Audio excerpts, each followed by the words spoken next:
Hi, all. These are generally conversations between adults after the children have left the table. The language can be spicy, and the subjects can get saucy. So, if you're ready, this is the Southern Fork. Unscripted chats with some of the most interesting culinary voices in the American South.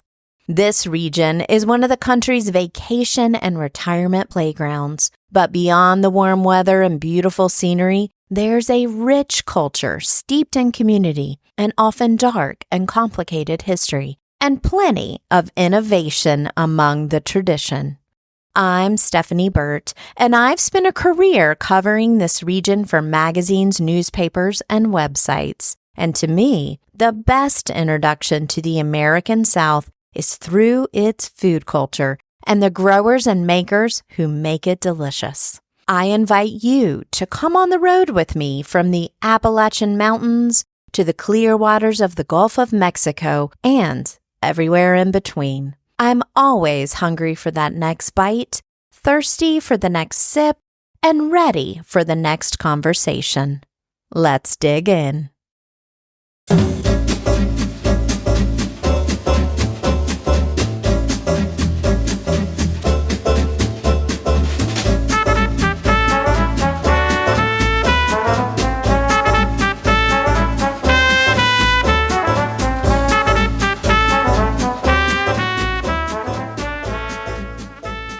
The Southern Fork is supported today by Stolon Food Lab in Charleston, South Carolina. This hidden gem of a space is tucked into a former machine shop just minutes from the hustle and bustle of King Street. The lab is a beautiful, calm oasis, and I'm so fortunate to be working with them to host Southern Fork Test Kitchen experiences. This is a setting that's centered around all things culinary. From testing and workshopping to cooking and chatting over a good meal, Stolon Food Lab is one of the most unique and thoughtful small event spaces in a city known for its events.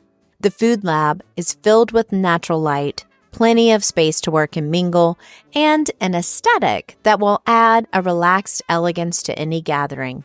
While I can't wait to welcome you into this space, I want you to know it's not exclusive to the trade.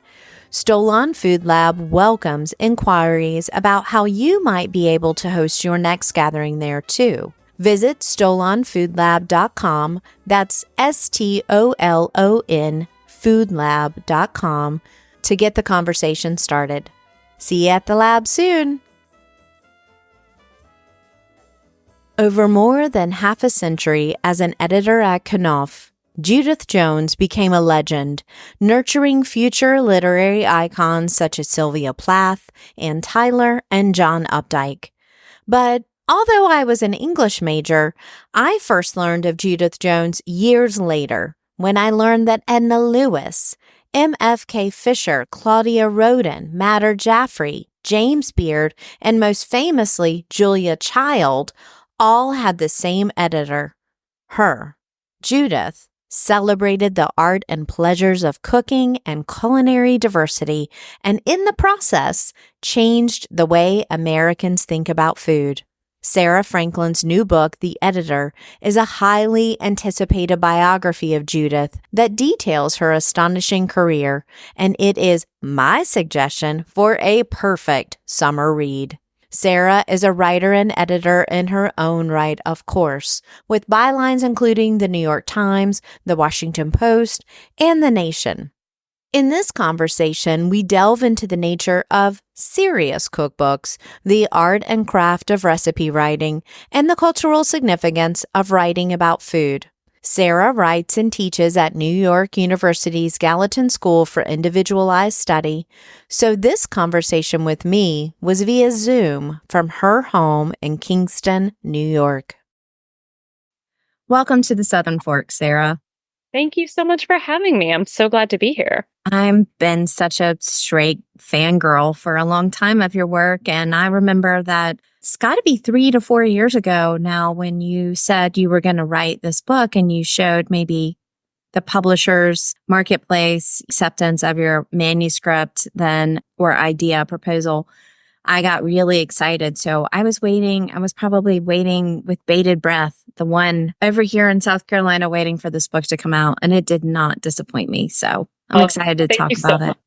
One thing I really loved about this book was the combination of two things. One, I loved your personal connection to Judith and the fact that you're writing the biography from a very clear author space. But two, that you didn't use that as an excuse to blur the edges. And there is such a foundation of research and scholarship here. So melding those two made it really readable. But despite that, like I was just telling you off mic, I almost didn't make it through the first third because I was so interested and jealous of Judith's life in Paris that I couldn't read it before bed because it would make me too excited. All of her cocktail parties and, discovering Anne Frank's manuscript while sitting in her Paris apartment. I mean, that's the life I wanted. Mm. Yeah, I mean, she had in some ways a really, really charmed youth, which included, and I think it's really, really important to mark this, and I note it very explicitly in the book, that she grew up with a great deal of privilege. She grew up in Manhattan. Both of her parents came from money, different kinds of money, but there was a foundation of financial security that undergirded her upbringing. And I think in a very real way, gave her a sense of security that allowed her to take risks, that allowed her to do things like leave for Paris on an unpaid leave from her job at Doubleday at the time in the late 1940s. And of course, that also is about her whiteness, that the world in which she grew up, the schools she attended, her beginning in publishing, even her time in Paris was almost entirely surrounded by other white people. It wasn't that she didn't ever encounter people of color. She did, including the family's maid, Edie, who was very influential on Judith growing up, particularly around cooking and storytelling.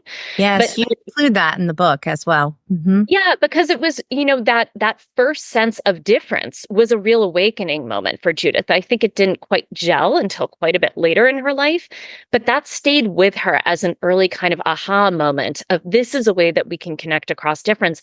But there is a world beyond my very small cloistered world. Absolutely. And so, yeah, I mean, her early life was in many ways a dreamy one, even though she lived through the Great Depression, even though she lived through the years of World War II.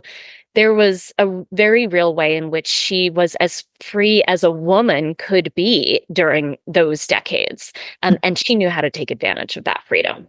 She definitely did. And, she worked within the system. And you mentioned that Judith didn't see herself as a feminist, but she really changed publishing for women, both in the publishing industry itself and on the author side of things. Do you agree with that? I certainly agree with on the author side of things. So Judith's earliest kind of marks on the publishing industry, one being the Diary of Anne Frank, which she is responsible for, not the publication of entirely, but in the English language. She sort of overturned her boss in Paris's rejection of that manuscript and insisted he look again, and then was not credited for her role in that. So Anne Frank, number one. And then when she started at Knopf in 1957, within her first 2 years there, had acquired the poetry of Sylvia Plath. She was Sylvia Plath's American editor while Sylvia Plath was alive, all the way until her death. And Julia Child's Mastering the Art of French Cooking. Julia Child and Louisette Berthold and Simone Beck. So certainly if you just look at those three manuscripts alone, right, mic drop, she could have really been done. And it would have been enough to say that she made a tremendous mark on American letters, American culture, on bringing women's voices in different genres to the fore. I think within the publishing industry, she would really disagree with that. And this is one of the places that writing this book was interesting, but also complicated for me, is I saw her as a game changer within publishing. When she came to Knopf in 1957, she was only the second woman in editorial in the entire publishing house. The first was Blanche Knopf, who was the co-founder of the publishing house, but whose name was never on Alfred A. Knopf, Inc., and had been since 1915. the only other women at Knopf were secretaries.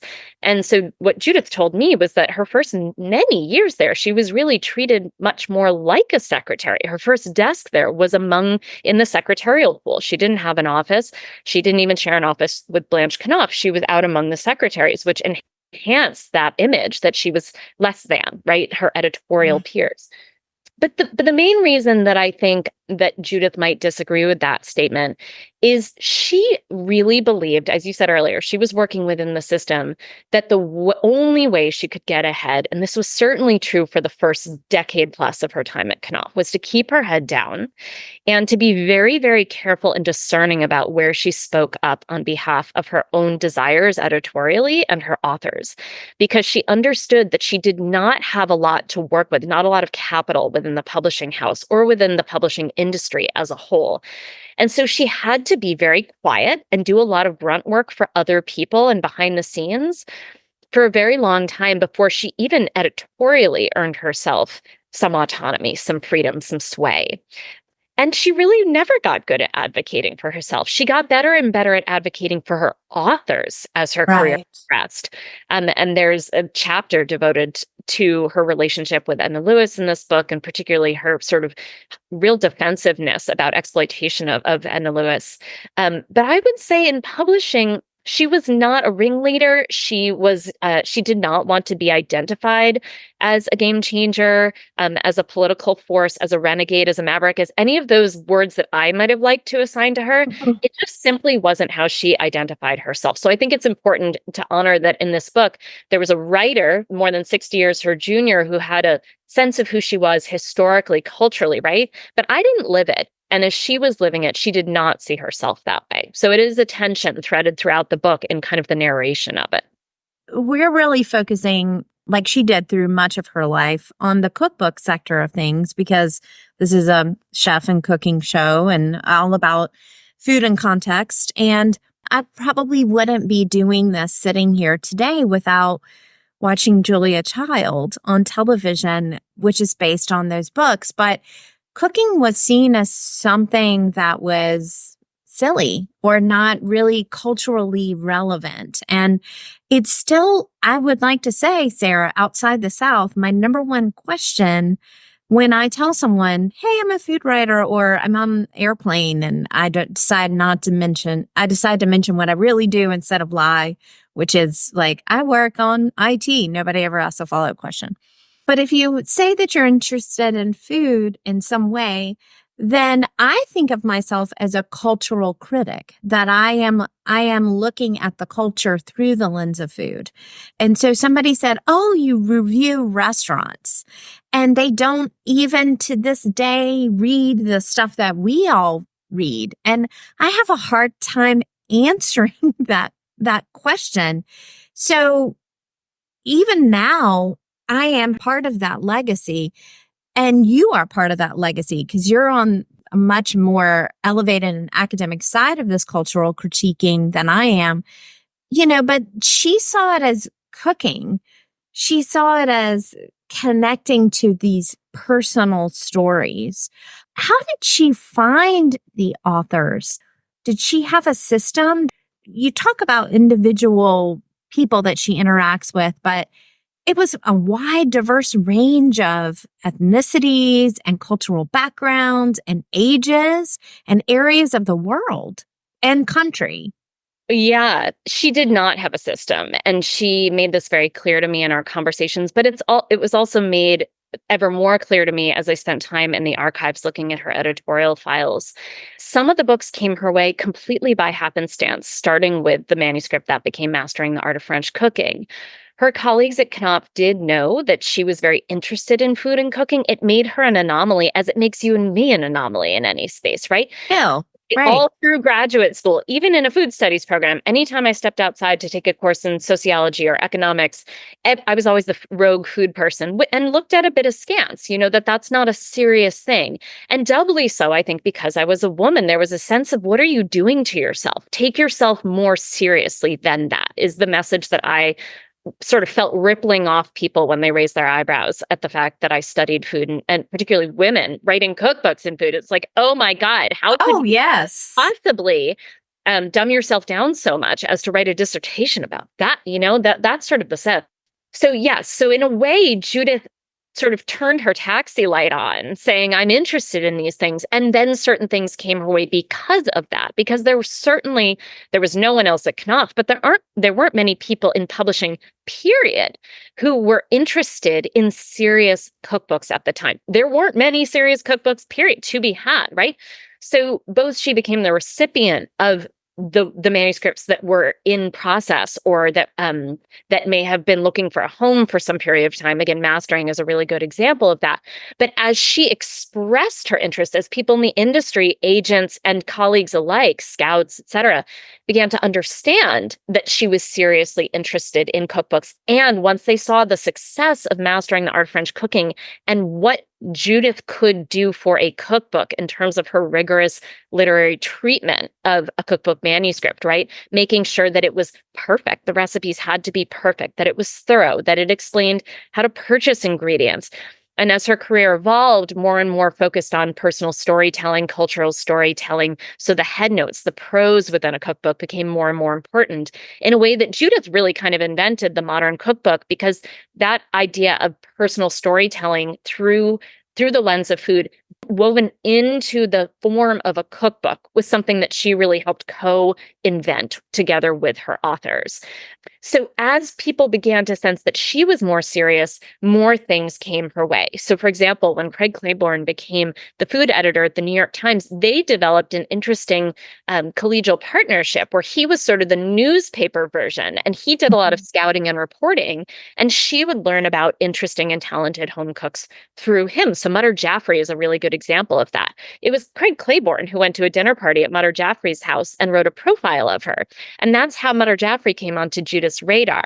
So she was not personally out doing a lot of scouting, particularly not in the first quarter century of her career at Knopf. I will say that where that story really changes is when she started putting together the idea of the Knopf Cooks American series, which she put out. Right. Southern Fork listeners, it's very similar to the Time Life series. It's just the Time Life was based on this kind of thing, right? Well, sort of. Judith had a lot of beef with the Time Life series, which is maybe another thing. But just that serial thing of connecting. People are familiar with Time Life, That's subject connections like that. That's right. And I think, the way that people can maybe make that connection, visualizing as many, perhaps I shouldn't say many, perhaps some of your listeners were alive where it was really aspirational to collect an entire encyclopedia, the whole actual book form, analog form. So the Time Life series was published with the same idea that you would collect the entire series. What was really different about the Time Life cookbooks, even though many of them were very successful, this is not to cut down their success, is most of them were anthologies. And Judith's issue with them was that they pulled from a lot of her authors. And, by that time, there were many other cookbook authors sort of vying for that space. They'd realized these things were commercially viable. So more and more editors were interested in publishing them. But they didn't necessarily pay royalties, and they didn't ask permission of the original publishing house to use those recipes. And Judith just was appalled by Really? I didn't know that. But I mean, I do think you and I both know that still goes on, not necessarily paying royalties as much. But, I've been approached multiple times to write a book without connection to royalties. And I've always turned it down because, I want to write something that is me, not just filling a slot. And, getting paid, $2,000, $2,500 for a book is silly. Oh, come on. But I get it, and they wonder why I've turned it down. And I'm thinking, what? I think this speaks to two things. And I'm very aware that I haven't actually answered your question about her scouting process yet. But it was just, I think that answer is she was immersed in the life. Yeah, she was. Her husband was a really important part of this, in that he too was a food writer. So they also worked in kind of they worked in cahoots in a way. He traveled nationally to report, particularly by the mid-1970s, on American regional food. And so by the time Judith proposed the idea for the Knopf Cooks American series in the late 80s, she had a huge amount of reporting from which to draw to say there are viable stories here. And we, I'm air quoting, we have already identified several potential authors because her husband had been out reporting and cultivating relationships with these folks. So he got the sort of slice of life article version. He was writing a series for Gourmet magazine at the time. And then certain ones of those authors, Judith cultivated a larger relationship with in order to put together a book for the Knopf Cooks American series. So that series was very distinct in that she did scout authors and sort of said, hey, I've seen you publish a recipe, or I've seen you featured in someone else's book or television program or on the radio talking about X region or X ethnicity within American culture. Might you have enough to write a book about that region? And that's how that series came together. But to go back to the question of exploitation, which I think is highly relevant to your question about being a woman in publishing and changing the game. Again, for food as a subject, there is still a sense that it is so quotidian, it is so everyday, that the sort of media culture can help itself to people's embodied knowledge around how to prepare certain dishes. And I've been asked this again and again, particularly in the context of this book, is like, well, can you ever own a recipe? And my answer to that is you can never own a dish, right? Dishes evolve in the way that language evolves. It is vernacular, it is common, right? The only way that that dishes evolve over time is they get passed, right? And everyone puts their mark on it, whether or not it ever gets written down or even spoken out loud. But the difference with a recipe is that it is written down. And particularly in a Judith Jones cookbook, where it's accompanied by a headnote and sometimes extensive prose, then that belongs to a particular person, right? They are speaking from their own voice, from their own experience.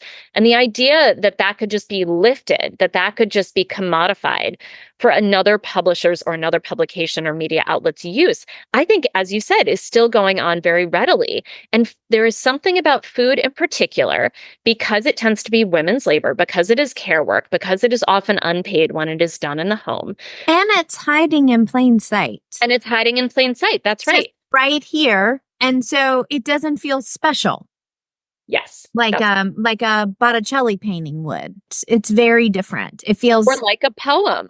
It really could be, it could be anything. But I think because it's women's stuff, because it takes place in the home, and because it's so everyday, there's still a sense that it does not need to be compensated with any sort of equivalent to other forms of culture. Right. You've mentioned the word serious cookbook that phrase a little bit. I feel like I know what that means, but I would love to hear your definition of what makes a serious cookbook, because we see a pretty clear divide still in the marketplace today. Absolutely. It's a very good question, and one that I haven't been asked before. I think first and foremost for me, the recipes have to work. And there are an astonishing number of cookbooks that were published in Judith's time, at the start of her career, and are still published today, where the recipes are untested, where they are not written so that a home cook can replicate them. So this is a notorious problem with chefs' cookbooks, is if they don't have an experienced recipe tester working with them to adapt what they do in a restaurant kitchen, which is nothing like a home kitchen, right? And often has a labor force behind it, doing prep work, right? So things like timing, things about how long a recipe will take to put together, but also just the way a professional kitchen works, which is that someone is always prepping. You don't start in the morning for that night's service and it's begun and ended within a day. It's happening all the time, right? Stuffs are being made. And the larder is being built. The pantry is being built, the walk-in freezer. I mean, that's right. Yes. So I think, the number one thing for me that makes a cookbook serious and good is that it is seriously considering how home cooks actually prepare food. That has to do with equipment. It has to do with ingredients. It has to do with time. It has to do with scale. And in all of those ways, whether it is because the recipes were adapted from a restaurant chef or because they were adapted from someone who cooks over a wood stove or an open fire, right? The truth is that is not how most people prepare food in the United States in the late 20th and early 21st century. So the seriousness is recognizing, here's how people actually live. Can this book work for them as a manual, as a teaching guide? So that is number one. But I think the other thing that really distinguishes a serious cookbook for me is the rigor and attention of editorial to the language, right? So recognizing that specificity, sensory detail, the order of instructions, being very, very careful in the wording about ingredients and measurements, but also in any prose that might be included in that cookbook to add context to dishes, to add context to flavors or preparations or what have you, that is given serious literary treatment, meaning that the language is treated and expected to be as serious, as beautiful, as clear, as concise as any other form of writing, whether it be poetry, literary nonfiction, history, scholarship, or of course the novel, which is what Americans consume more of than anything else in book form.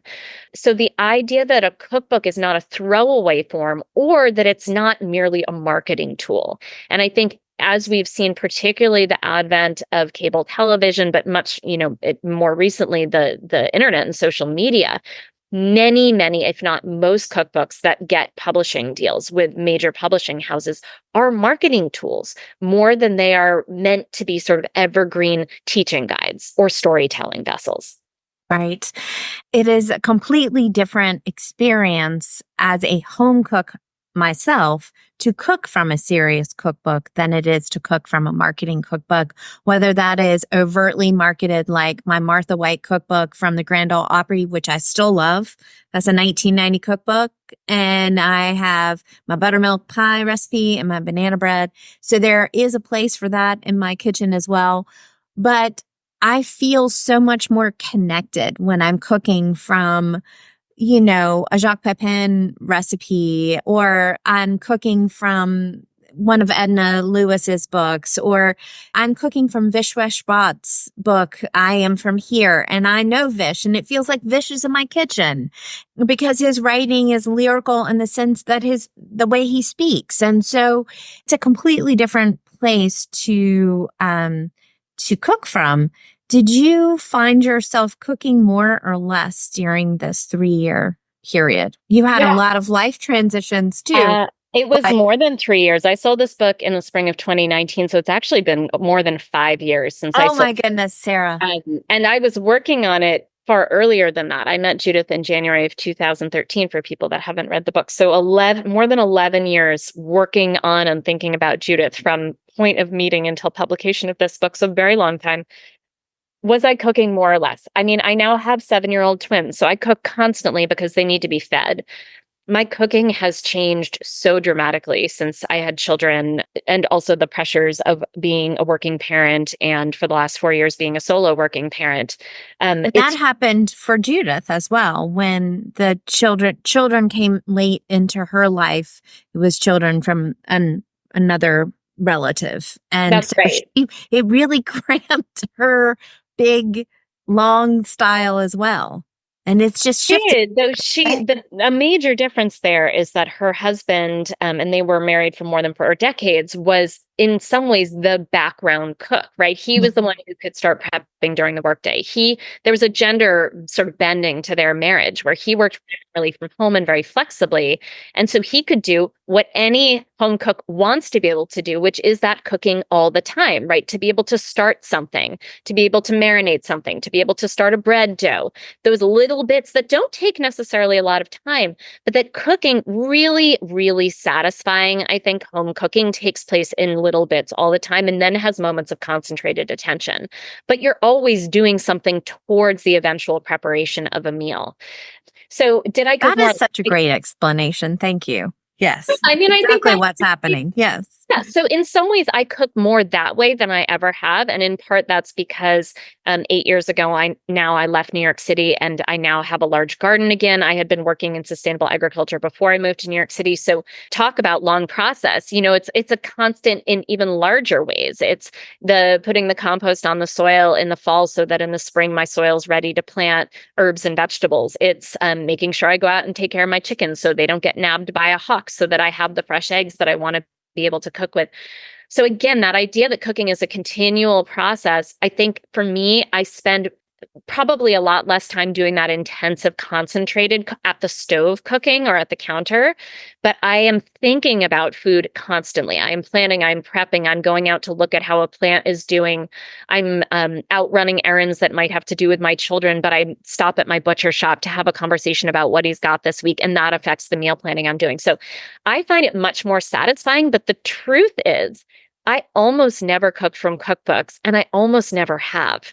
So my joy in Judith Jones's cookbook work is primarily about the reading. I've written a cookbook. I understand the attention it takes, and the huge amount of time and labor to write recipes that work, that make sense to a reader, where they can succeed preparing a dish they may never have seen, tasted, or smelled before, right? Particularly before cable TV, that was really important. So could someone together, for example, put together a dal from Madhur Jaffrey's book without ever having seen one before, not knowing what the consistency should be, what the sense should be like, what the texture, all of those things, right? Maybe not even having encountered a lentil for that matter. So the ability to do that work of translation only through language is how I honed in on Judith's extraordinary work originally, because I was attuned more to the prose than I was to the recipes. And I think for people who read her cookbooks and skip the prose or take the prose for granted and go straight to the recipes, that is perhaps lost on them. But I was a reader first and interested in reading and language and writing much more than I was ever interested in copying or replicating recipes. And I think that made me an interesting and perhaps unusual reader of Judith Jones's cookbooks.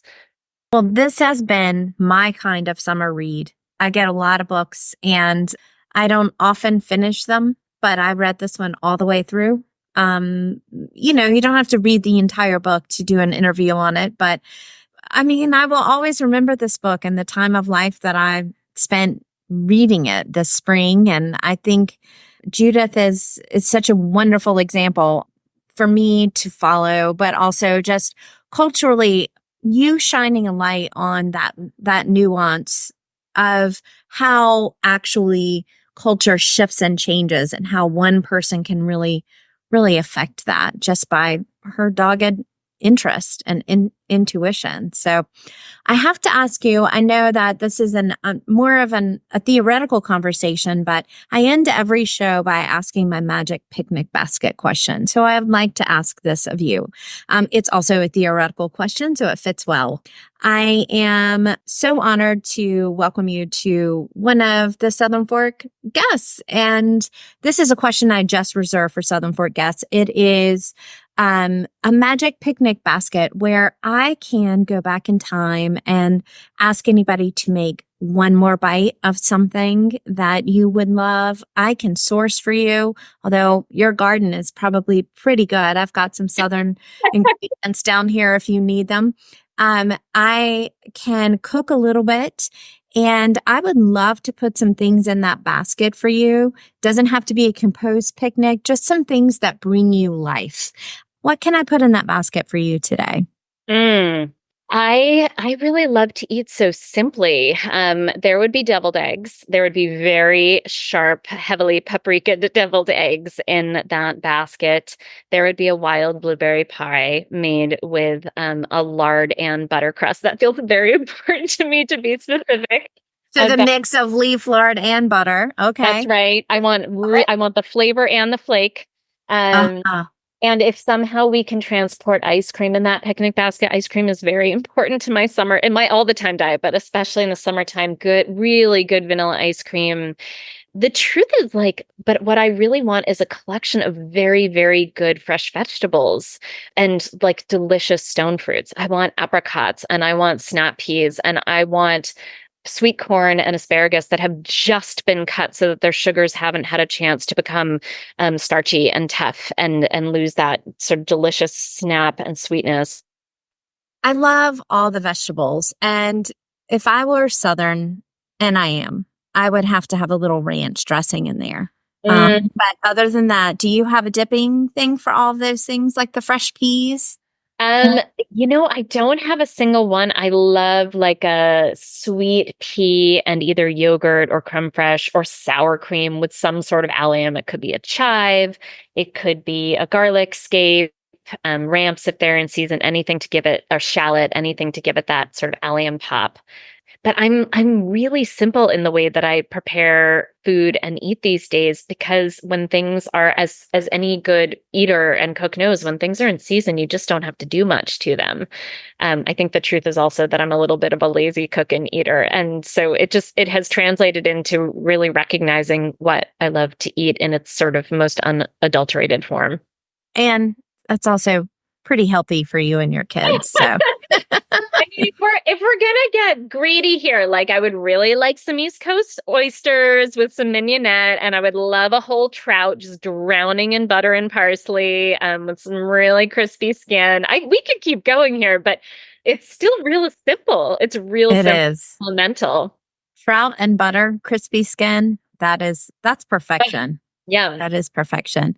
Well, if people want to learn more about Sara Franklin and her amazing book called The Editor, you know where to go. You can go to thesouthernfork.com. You can also check out things like, I don't know, the New York Times that just reviewed her book. Melissa Clark wrote a great profile piece of this book this past week. If you like what you hear, there are more than 360 conversations in the archives. And I am excited to bring you authors who write serious cookbooks and authors who write about those who edit serious cookbooks. So thank you so much for spending time with me today in upstate New York.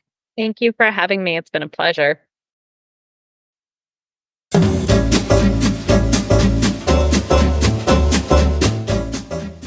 You've been listening to The Southern Fork.